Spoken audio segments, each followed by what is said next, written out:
여러분, 현장 활동하실 때 이런 문제 풀려고 할 때 이런 사람 있으면 좋겠는데 이런 사람 어디에 있을까 찾고 막 전화하고 궁금해하고 막 그러시죠? 그런 현장 연구자들을 저희가 대신 찾아서 여러분에게 소개해 드리고자 합니다. 한 사람 심층 깊게 이렇게 찾아서 모아서 데이터베이스화 하여 소개해 드리고자 합니다. 이름하여 DBDBD. 안녕하세요. 연구활동가 오입니다. 안녕하십니까? 50년 동안 내공만 찾아다니고 있는 내공입니다. 요즘 너무들 더우시죠? 정말 날씨가 요즘 사회처럼 정말 오락가락해요. 이럴 때 우리가 지구온난화 문제 생각할 수밖에 없잖아요. 지구온난화 하면 또 뭐가 문제입니까?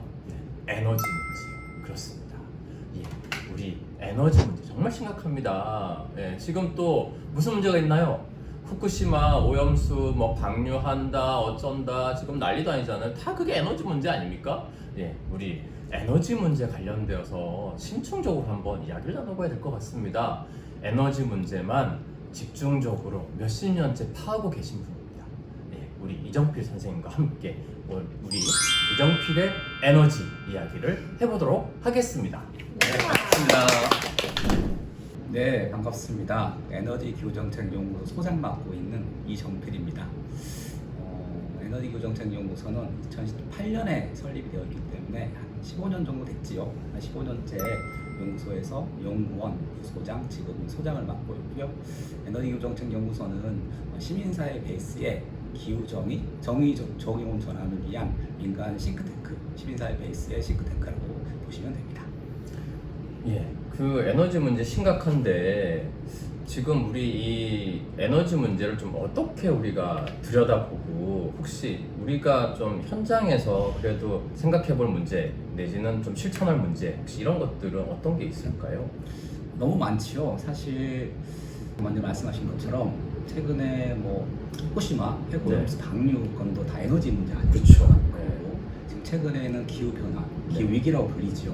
너무 심각해서 과거에는 사실 몇몇 전문가들이 심각하다고 우려를 했고 여러 가지 정책적 대안을 제시를 했을 정도였는데 지금은 많은 분들이 산불이라든지 홍수, 태풍 등등에서 이 기후 재난을 겪고 있기 때문에 체감하고 있습니다. 그만큼 지금 어떻게 보면 에너지는 바로 기후 변화라고 바로 연결됩니다. 왜냐하면 기후 변화 온실가스 배출하는 그렇죠. 화석연료 연소하고 나오는 거기 때문에 대부분 80% 이상이 기후 변화의 원인은 화석연료 연소 때문에 나타나는 온실가스이기 때문에 에너지 문제가 바로 기후 위기랑 연결된 것들입니다. 그만큼 에너지 전환이 심각한 파도가 되는 것들이죠. 그러네요. 그래서 사실 제가 좀 궁금한 게 바로 그 부분이었어요. 우리가 에너지 전환 그러면서 이제 화석 연료 얘기를 하다 보니까 그러면 이제 원자력 에너지는 사실 화석 연료 아니니까 최근 EU에서도 무슨 이거를 그린 에너지로 포함시키네 마네 이런 얘기도 있었더라고요. 근데 후쿠시마 오염수 보면 또 그것도 아닌 것 같고 도대체 이 부분을 어떻게 우리가 해석하거나 봐야 될까요? 우선은 화석 연료 중에서 석유, 석탄, 가스들이 보통 화석 연료를 말하지 않습니까? 그렇죠. 핵 에너지는 원자력 발전 과정에서는 온실가스가 아주 배출되는 건 아니지만 극소량이 배출됩니다. 그만큼 기후변화 대응하기 위해서는 에너지원 중에서 원자력 발전소를 적극적으로 진흥하는 것들이 맞다라고 예전부터 일각에서는 주장을 해왔던 것이죠. 반면에 기후위기하고 무관하지만 실제로 원자력 발전소는 인류가 해결하기 근본적으로 해결하기 어려운 문제가 있기 때문에 이 자체는 기후위기를 대응하기 위해서 또 다른 차악을 가져오는 것들이죠. 그 문제는 이런 것들이죠. 방사능 자체는 기후위기와 상관없지만 동시에 해결할 것이 우리 인류의 과제로 이해한다면 원자력 발전소를 다른 에너지원으로 대체할 수 있는 게 있습니다. 이게 재생 에너지가 불리는 것들이죠. 대체할 수 있는 에너지원이 없다면 필수적으로라도 원자력 발전소를 수용해야 되는 거 아닌가라는 것들이 논리적으로 맞을 수 있지만 대체할 수 있는 에너지원이 있다면 그 위험한 방사능을 가지고 있는 핵발전소를 유지할 필요가 없다는 것들이죠. 근데 그 재생에너지 비율이 워낙 낮은 데다가 이걸 급격하게 늘리려면은 또 그만큼의 재정도 필요하고 내지는 시간도 엄청나게 필요하기 때문에 그 중간 단계로 원전을 써야 되는 거 아니냐 이런 주장도 사실 일각에 있던데요. 이 부분은 어떻게 우리가 사실 지금 봐야 그 될까요? 정책이 쓰이고 있죠. 예, 예. 왜냐하면 탈핵을 주장한 사람은 없애자는 얘기를 하지 않거든요. 아 그래요? 그렇기 때문에 네, 빠르면 이후에 20년, 30년 네. 뒤에까지 단계적으로 폐쇄하자. 그 네. 과정에서 재생에너지로 네. 전환하자. 네. 주장이기 때문에 어떻게 네. 보면 사회자님께서 말씀하신 것처럼 단계적으로 폐쇄한 지금 당장이 아니라 과도기적으로 원전은 수용을 하고 있는 것들이죠. 그런 측면에서는 말씀하시는 게 맞습니다. 네. 그리고 또 하나는 사실 이게 되게 아이러니한데 우리가 또 원전 수출 국가란 말이에요. 근데 우리는 원전 안 쓰면서 원전 써라. 이것도 사실 되게 웃긴 거 아닙니까? 그렇죠. 이율 외반이 있죠. 사실 네. 문재인 정부 때 그런 정책을 썼죠. 네. 국내에선 단계적으로 탈핵 정책을 로드맵을 만들었었죠. 예. 대신에 반대로 원전을 수출하자. 네. 라는 것들이기 때문에 그런 것들을 시민사회 저희뿐만 아니라 많은 단체에서 비판을 했던 거였죠. 예. 그렇기 때문에 어떻게 보면 일국적으로 탈핵뿐만 아니라 전 지구적으로 탈핵 가는 과정에 공동 협력이 필요한 거고 그래서 한국처럼 제조업 중심, 수출 중심이기 때문에 그런 일종의 수출 전략을 쓰는 것들인데 네. 자체를 좀 뭐랄까요 매우 모순적이기 때문에 바꿔야 할 필요가 있는 것들이죠. 근데 이제 또 한편으로 생각하면 우리 경제라는 걸 생각하면 또 그게 간단한 문제는 아닌 것 같아요. 항상 이 경제와 이 어떻게 보면 이제 이 환경이라고 하는 게 이렇게 어떻게 보면 이렇게 같이 갈 수는 없는 건지 항상 이렇게 대치되는 부분인 건지 사실 그게 좀 되게 궁금하더라고요. 어떻게 보면 그 경제가 사회나 정치를 집어삼켜서 나타나는 문제이긴 하죠. 네. 그래서 경제는 필요합니다. 어느 네. 사회라든지 경제는 필요하죠. 근데 네. 이게 무엇을 왜 하는 건가 중요한 겁니다. 그렇죠. 지금은 네. 주객이 전도돼서 경제 성장주의, 성장 네. 중심주의라고 불리는 것들이죠. 네, 그래서 네. 모든 것들이 성장 중심이기 때문에 불필요한 산업, 네.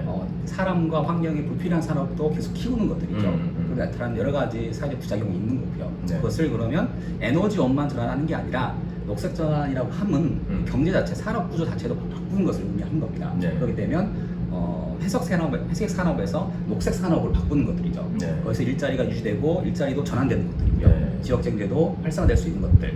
그러면 봐야 되는 것들이죠. 그 에너지 전환을 하면 새로운 일자들이 만들어지고 우리 어쨌든 경제 성장까지는 아니래도 어쨌든 뭐 약간 뭐랄까 우리 이 사회 시스템을 유지하는 형태의 경제 시스템은 진행될 수 있다 이렇게 보시는 걸까요?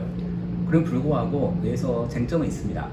좀 관점이 좀 다른 건데요. 네. 어떻게 보면 현재 같은 자본주의 시스템을 유지한다라는 전제에서는 녹색 성장은 아니더라도 기존에 있는 성장을 하면서 녹색 산업으로 바꾸게 되면 성장도 하면서 친환경적인 삶을 유지할 수 있다, 집행할 수 있다라는 논리가 가능하죠. 네. 일각에서는 현재에는 에너지 자체의 문제 그리고 여러 가지 천연 자원의 고갈 문제들이 있습니다. 그렇죠. 그것들까지 고려하게 되면 적극적으로 탈성장 아니면 포스트 성장 자체를 좀 주장하는 게 있습니다. 이게 과거의 성장 패러다임하고 다른 지금 경합을 하고 있는 논리들이 있지요. 그러면 에너지 전환이라고 하는 것은 어떻게 보면 성장 패러다임을 바꾸는 것과도 연결되는 걸까요? 그렇죠. 다만 에너지 전환에서도 배우면 이념적 스펙트럼이랄까요?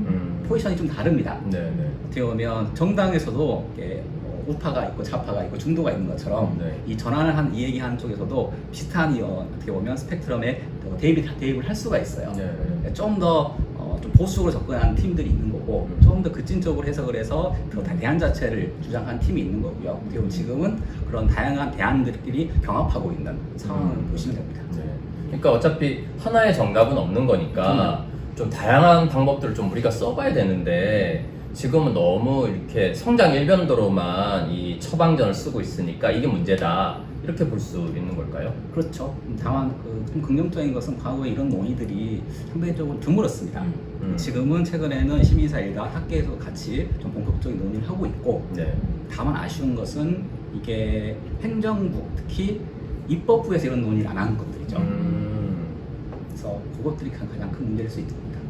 입법부는 왜 그런 논의를 안 할까요? 4년마다 돌아오는 선거가 가장 큰 핵심이 아니겠습니까? 그리고 거대 여당 야당 입장에서는 기존에 있는 패러다임을 유지하는 것들이 자기들 정권 유지 입장에서는 실소란 방법이겠고요. 그리고 반대로 진보정당인 녹색당은 의원이 있기도 하고 없지만 큰 힘을 발휘하지 못하고 있는 것들이 근본적인 한계일 수 있습니다. 그러면 에너지 전환은 결국엔 정치적 문제가 되게 크다 이렇게 볼 수 있는 걸까요? 그렇죠. 정치적인 것이라 하는 것은 이런 사회적인 문제를 가지고 의사결정을 하고 자원을 배분하는 역할을 하는 거기 때문에 그 의사결정과 자원 배분하는 것 자체가 권한을 가지고 있는 거기 때문에 그냥 큰 것들이죠. 그렇기 때문에 에너지 위기, 기후 위기는 어떻게 보면 정치 위기 때문에 발생한 거다라고 볼 수 있습니다. 아, 참 그러고 보니까 이정필 소장님 전공이 정치학이시죠? 전공은 그렇습니다. 예, 그러니까 왜 정치학을 전공한 사람 에너지 문제를 연구할까 사실 되게 궁금했었는데 좀 이해가 되는 것 같아요. 네. 이 에너지 문제를 정치의 문제로 보고 계시니까 아마 그런 거 아닌가 싶은데 정치학이라고 좀 이게 조용하지 않더라도 일반적인 이건 그냥 환경 문제다라는 걸 환경 문제가 맞습니다. 생태 문제긴 한데 이것을 어떤 관점에서 보면 매우 중요합니다. 그렇죠. 공학적 관점이거나 안 그러면 좀 사회 정의를 포함한 사회 과학적으로 접근에 따라서 또 인문학적 접근에 따라서 다른 해법이 나옵니다.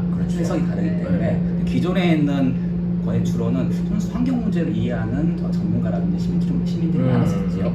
이런 것들이 불평등 구조라든가 사회 구조, 정치 구조랑 다 연결되어 있습니다. 그렇기 때문에 실제로는 온실가스를 다 배출하는 기업이라든지 그런 대층들이 있습니다만 거의 체계를 묻지는 않습니다.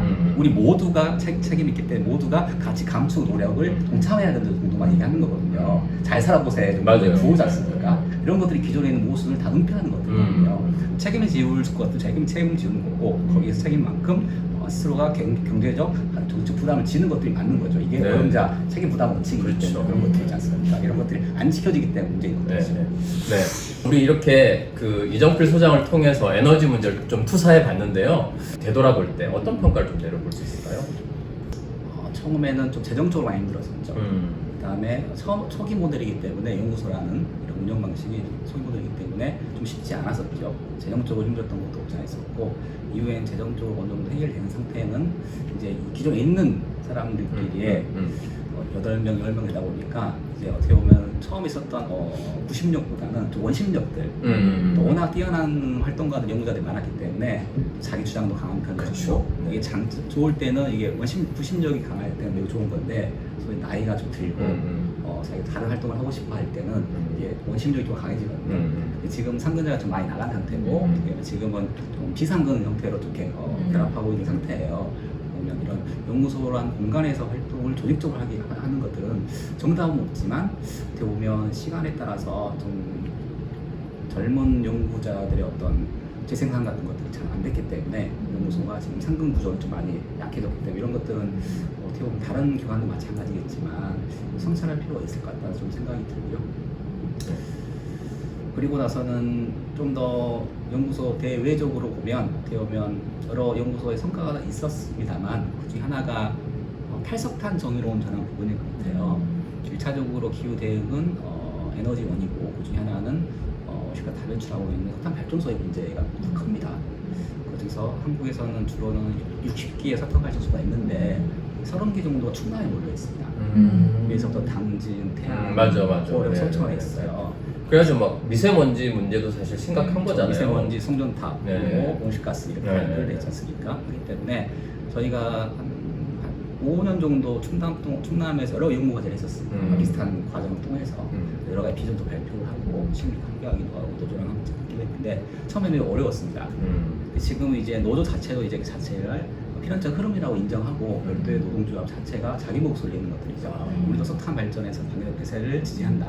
다만 대한 무한 대책이라든지 저런 정책이 있어야 된다는 것들이죠. 그거는 공공기관이 정부라든가 지자체가 해결할 몫인 거고 또 발전 자회사 공기업부터 해결할 몫인 것들이죠. 이런 것들이 지금 많이 제도화되었거든요. 입법으로 좀 이제 통과된 내용도 있고 좀 제도화되고 기금도 만들어지고 있는 건데 이게 시간이 지나다 보니까 냉정히 평가해 보면 우리가 주장하고 제안했던 것의 상당 부분은 들어가 있긴 하나 자체가 매우 형이화되고 보수적으로 들어간 게 있어요. 기존에 있는 어떤 산업구조 조정 같은 것들이 깔려 있기도 하고 지역에 있는 노동조합이라든지 지역 주민들이 스스로 결정하기보다 또 관료적으로 결정이 돼서 정책이 수립되고 기금이 형성되어 있거든요. 이런 것도 확실히 그만큼 지역사회 역량이라든가 힘이 뒷받침이 안 되면 많은 문제가 그렇듯이 근본적 해결보다는 땜질식 처방밖에 안 되는구나라는 것들 다시 성찰도 해보지만 이런 근본적인 문제 어떻게 해결할 것인가가 매우 중요한 과제로 계속 생각하고 있습니다. 지역에서 높은 양반이 들어왔을 경우에 맞아요. 이런 것들 어떻게 컨트롤하냐도 맞아요. 실무적으로 매우 어려움이 있더라고요. 갈등 문제 진짜 심각하지 않나요? 특히 우선 최근 재생을 둘러싼 갈등이 많아요. 그러면 마지막으로 현장 연구란 땡땡땡이다. 뭘 어려운 것 보시겠어요? 같아요. 이게 사실